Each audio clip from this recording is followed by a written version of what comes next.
And he says this is research.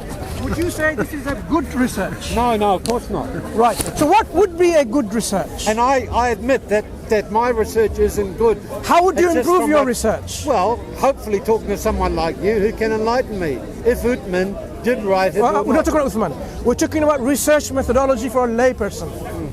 How would we then improve our research to enlighten Well, you'd have ourselves, to go to, have some knowledge you about go to other Christian, people? you go to Imagine, Muslim. look, I don't know this gentleman. Yeah. So imagine I want to know what he believes in ideologies, his culture, and I go to someone I know he's his enemy and learn all about him from his enemy. My brother. This is not going to be a good research, is it? Oh, no. Answer. Uthman is not Arab. We're not talking about Uthman, brother. Well, No. You're not, brother. One thing, you are it's very important to understand what the problem is. Yeah, The problem is not Uthman. The problem is this gentleman, who is older than you and I, yeah. is making a judgment about other faith community other than his own. no, He's I'm a not. Christian, I'm not. and you're making a judgment about Islam and how. No, not about it. Okay. How Do it you believe? started, the man there Okay, let said me the ask you- Bible has changed. let me ask you a right? question. That's how it all started. No, Do no. you You have accept? to see the context. The man, my friend there, said, your Bible has all changed, blah, blah, blah. It's not the same. How many books wrote? And then I said, well, the same could be said about the Qur'an. Because according to some sources, Which sources? and according to what I've read, Yeah. What did you read? That's the question. all, He all said the that warriors Quran were killed. Was written. Subhanallah. Ya Allah, It yes. was written by Uthman. You are focusing on, my brother, the answer. I don't know. I'm focusing on the Saying diagnosis. I've been deceitful. It's a huge difference. How the Look, if you want to, If he can if he was convince me a otherwise, patient that came to your surgery tell and him? you're a doctor, Because I feel like I'm on my own. you are not going to give him the medicine straight away. You would want to know which medicine is the best medicine that will work. Yeah. So, but you're thinking about the medicine. You're not thinking about the But if you problem. can educate me, Mansur. Right. Okay. So now how do you let's- know they weren't all killed? Okay, and I listen. will agree if you tell me. Fine. So now I'm telling How do you, you know they weren't? the information we have must come from the earlier sources. Right. The earlier sources we have is the hadith. Right. The hadith says many of those Quran memorizers, Hafaz, were martyred. Which hadith? Bukhari or We can provide you the hadith, no problem. It says many of them. So it doesn't say all of them. Right. So that's point number one. It doesn't say every single one of them died. It says many of them. And we know some report says at least 70. And this is a large number because 70 of the Muslims who memorized the Quran Yeah. have been martyred. Yeah. This was an alarming concern. And that's why they said now we need to now have something to protect this Quran Yeah. from being lost. Was that Why? Uthman said that? No, just enlighten me. I'm not being smart. Uthman didn't say that. It was eventually come down to Uthman. him so that he would make a decision Right. to do a project Right. to safeguard the Quran from being lost. Because how was the Quran transmitted primarily? Quran was Orally. by memorization. Memorization. Yeah.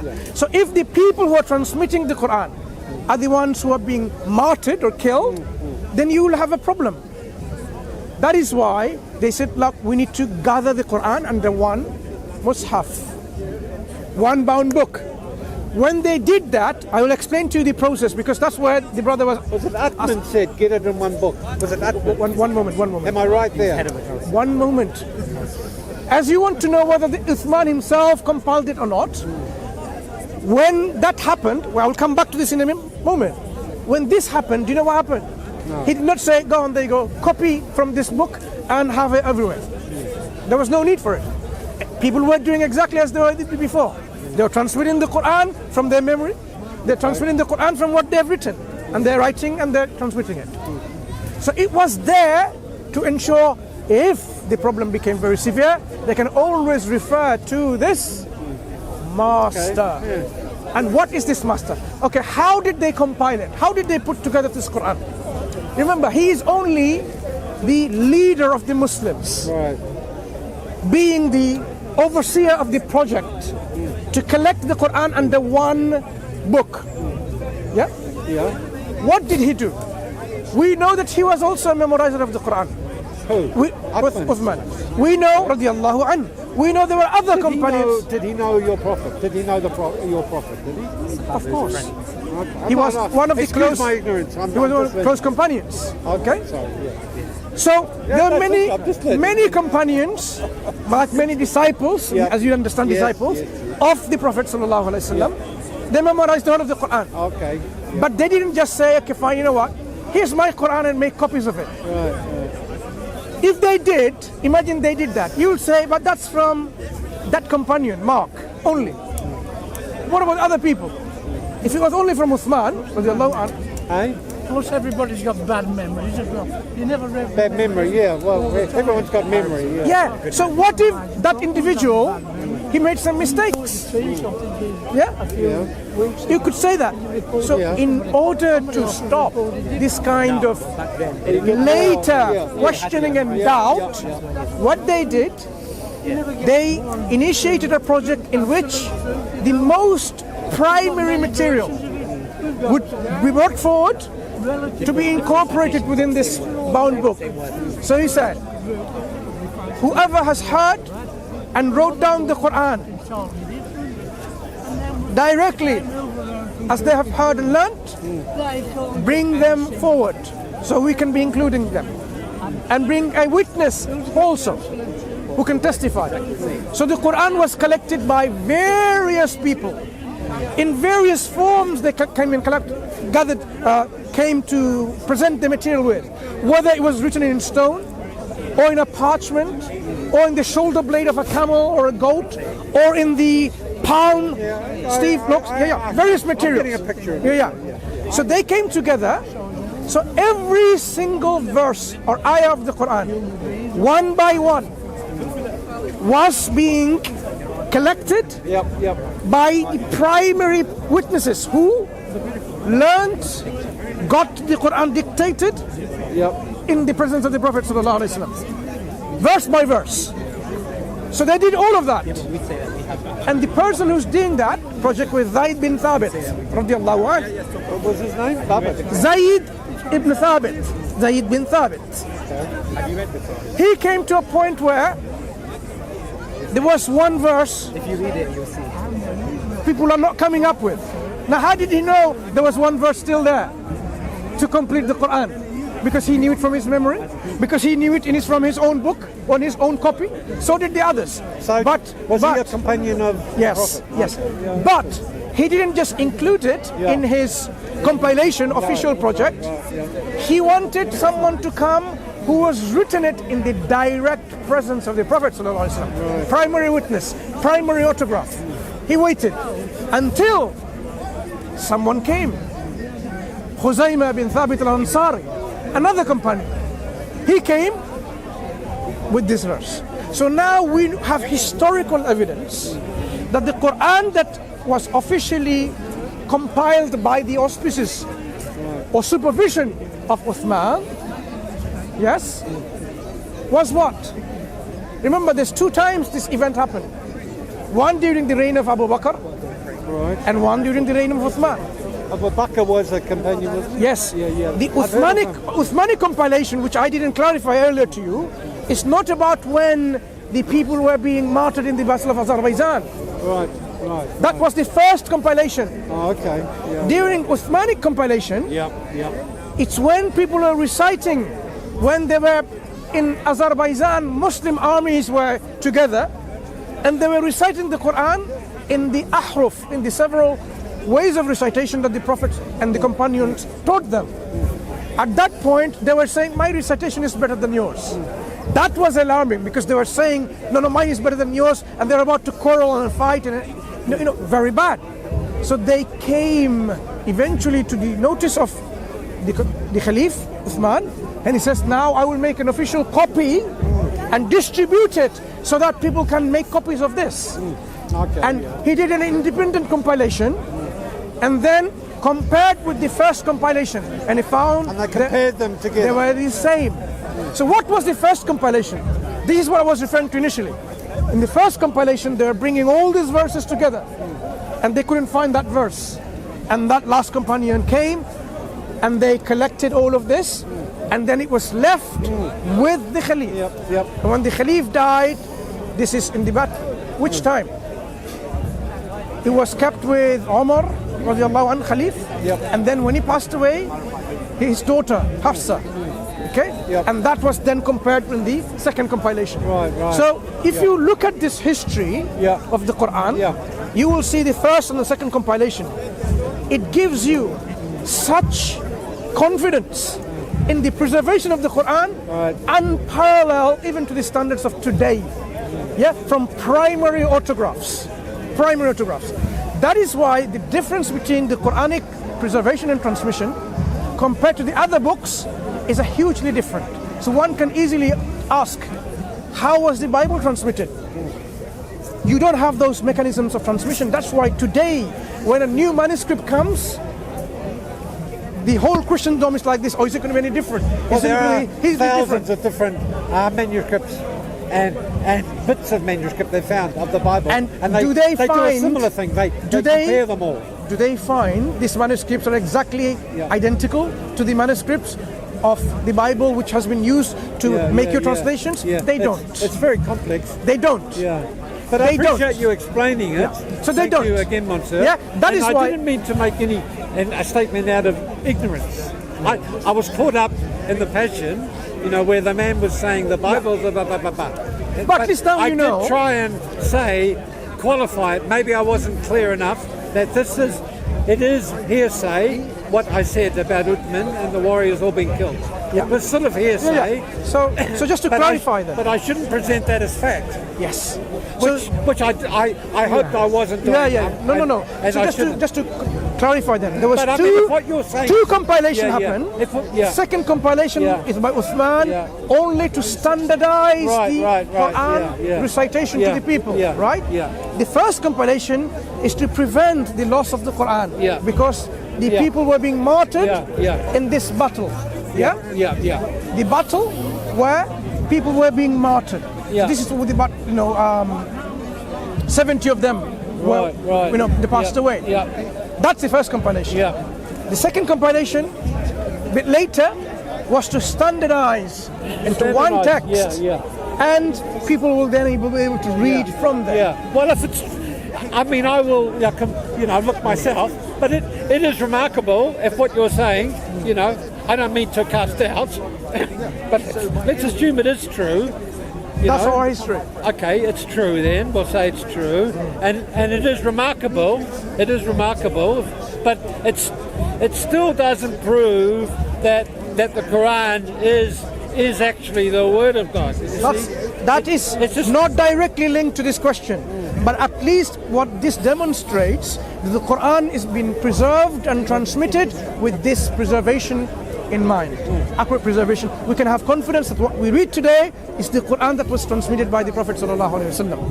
Then you ask this question, knowing and having that confidence that the Quran is what the Prophet left behind as the Quran from Allah. Is this from God? Well, Then that's you the thing. ask, how would we be sure and have confidence again that the Quran is from God? This is the question that we should ask. As a Christian, we should ask that question. Of course, what we do. How look into do we have confidence that the Quran is indeed from God of the universe, the God of Jesus?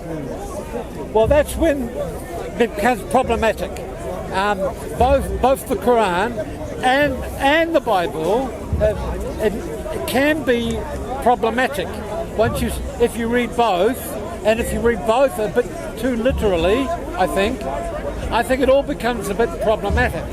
There are When you say problematic, you have a particular history of the Bible. But it may not be, as I'm demonstrating to you, we have also the same kind of history where Bible has been changed.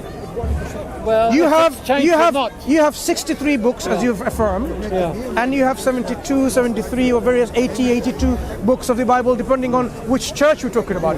Egyptian Copts, or Roman Catholics, or various others. Each have different number of books, not verses. We're talking about books. Yeah. When you are not even in agreement as to number of books that you have, clearly this is a massive corruption of the transmission of your religious text. Yeah, but there are statements in both books which are problematic. Like in the Quran, it says that the sun sets in muddy water, which is not scientifically, you have to admit it's not. And it also it says somewhere that the sperm or something comes from the backbone, or is that in Bukhari? It says, you know, and it says if you don't pray before you have sex, the child will be, the shaitan will do some bad stuff to the child and stuff like that. Let's deal with now it. there are also let's deal with there are discussions. problems also with some parts of the Old Testament, which you pointed out last week, which are problematic as well. But what I would like to do is to remove the idea of problems from the Islamic examples that you've given. You talked about how the Qur'an describes the sun sets in a muddy pool, water, yeah. right? Actually, it doesn't. What the Qur'an describes is a journey of an individual called Dhul Qarnayn, the possessor of two horns, right? Yep. There could be various individuals with this military achievement in nature. Yeah. In his journey, he came to a point or a time of sunset or a place of sunset, okay, where he saw the sun, setting in this spring, in the muddy spring. Yeah. Now, when you see the sun setting in a spring, muddy or otherwise, and you see it setting, that is your perception, because that's what you see. But the sun actually doesn't set. Yeah, but there is no one second. He found it setting. Please, that means it doesn't say it seemed like it set. Please, it says it was setting. Please try to understand something. Yeah. The Quran says, وَجَدَ عِنْدَهَا تَغْرُبُ فِي عَيْنٍ حَمِيَةٍ. He found it setting in a spring which was muddy. Who found it setting? He did, Dhul Qarnayn. So it was Dhul Qarnayn's perception of the thing. Now, when the Quran describes people's perception, it is their perception. Their perception could be scientific or unscientific. In fact, if you read in the newspapers or somewhere, like just 1 second. Have you got the call? What time is sunset today? Okay. Are you interrupted? Okay. Just. What time is sunset today?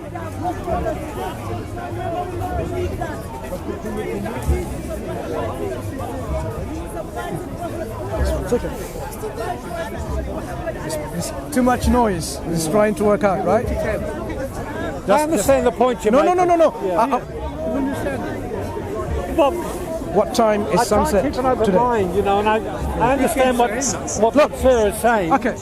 Sunset today will be 1757. Yeah. Is this scientific or unscientific? Sunset will be, well, that's when the sun sets. Right. Does the sun really set? No. It doesn't. Unscientific. Well, it does to us. And now you're not saying you're being unscientific. So yes, in our perception, sun can set and sun can rise, right? Dhul Qarnayn saw the sunset, and he set in a particular area. We can go to a horizon in a muddy water. That's when we're total ignorance. We were totally ignorant. Now we're not quite so ignorant. We realise it's unset. Yeah. So when you go to a beach and you see the sun setting in the ocean, the sun doesn't actually set in the ocean, but you perceive it so. No. Have you ever been to a beach? It's still Sorry. problematic. Sorry. Have you ever been to a beach?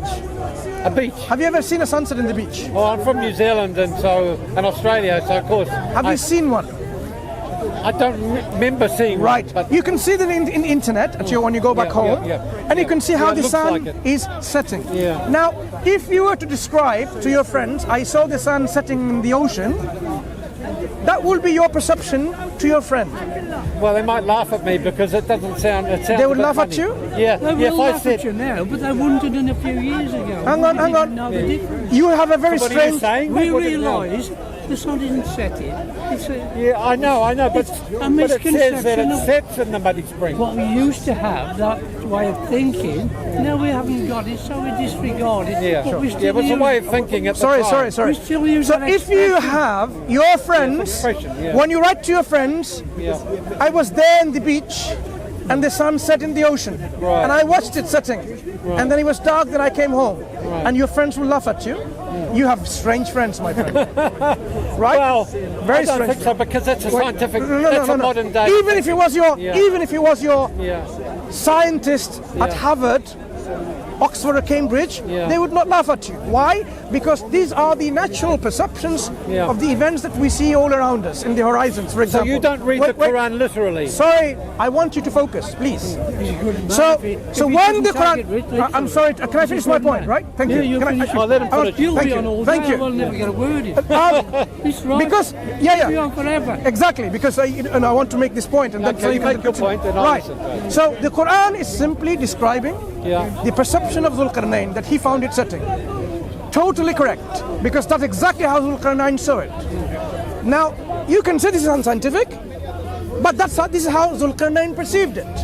So Quran is not making a mistake here. It's describing quite accurately how Dhul-Qarnayn perceived the event. So if you were to bring